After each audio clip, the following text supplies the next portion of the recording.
NEET परीक्षा leak मामले को लेकर कॉकरोच जनता पार्टी के जंतर मंतर में हो रहे आंदोलन को लेकर पूरे देश में इस समय आंदोलनों का दौर है। आज अशोकनगर में भी इसी मांग को लेकर कांग्रेस पार्टी ने आंदोलन किया है। जंतर मंतर में छात्रों के साथ हुई मारपीट, पुलिस पर उनकी बर्बर कार्रवाई और सोनम वांगचुक की जो है भूख हड़ताल और उनको जो उठाकर अस्पताल में भर्ती कर देने जैसे मुद्दों को लेकर आज कांग्रेस पार्टी ने अशोकनगर में प्रदर्शन किया है और एक ज्ञापन राष्ट्रपति के नाम प्रशासन को सौंपा है। अशोकनगर में यह कार्यक्रम गांधी पार्क से शुरू किया गया था, जिसमें सैकड़ों की संख्या में कांग्रेसी इकट्ठे हुए और पैदल मार्च करते हुए कलेक्ट्रेट पहुंचे। यहाँ पुलिस प्रशासन की व्यवस्था थी, एहतियात के तौर पर सुरक्षा की व्यवस्था की गई थी।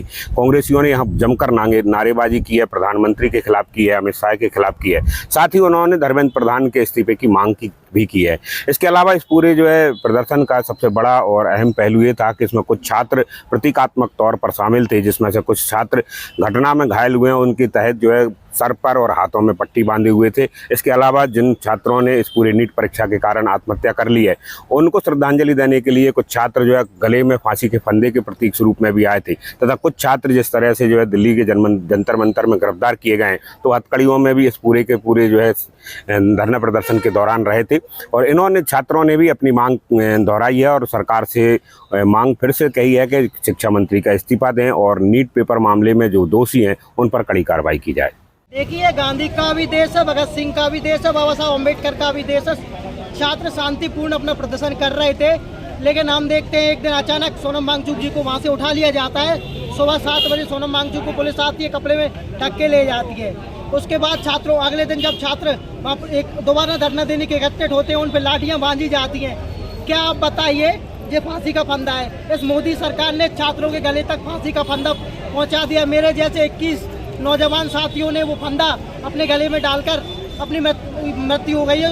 उन घर वालों पर क्या बीत रही होगी जिनके बच्चे बच्चियां की मृत्यु हो गई, कि उनका कारण एक ही है, जो नीट का पेपर लीक हुआ। और ये पहली बार नहीं, इससे पहले 2024 में भी पेपर लीक हुआ। जब से मोदी सरकार आई 152 बार पेपर लीक हुआ है।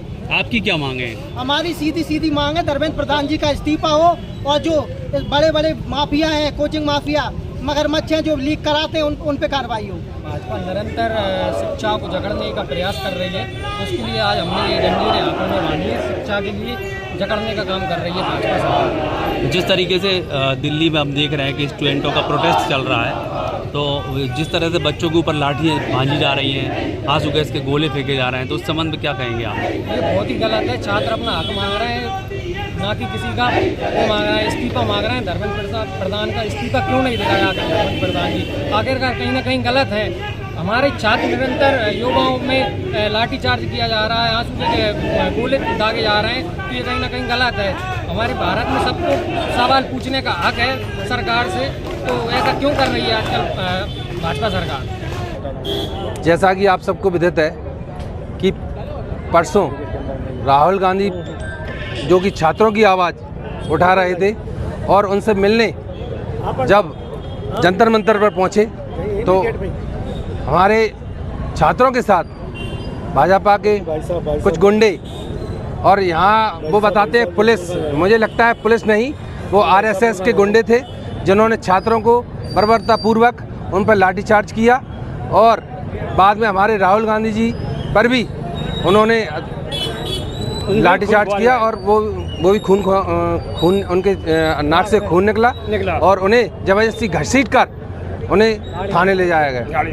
क्या पूरी मांग थी आज आपने ज्ञापन दिया? आज हमारी मांग थी, सबसे पहली मांग तो यही है कि जो छात्रों के साथ जो बर्बरतापूर्वक जो कार्रवाई हुई है उसकी निष्पक्ष जांच हो और जो मंत्री हैं धर्मेंद्र प्रधान, उनका इस्तीफा मंजूर करे सरकार। मुझे लगता है कि भाजपा सरकार और मोदी किसी भी मंत्री का इस्तीफा इसलिए मंजूर नहीं कर रहे क्योंकि वो खुद एपस्टीन फाइल में फंसे हुए हैं।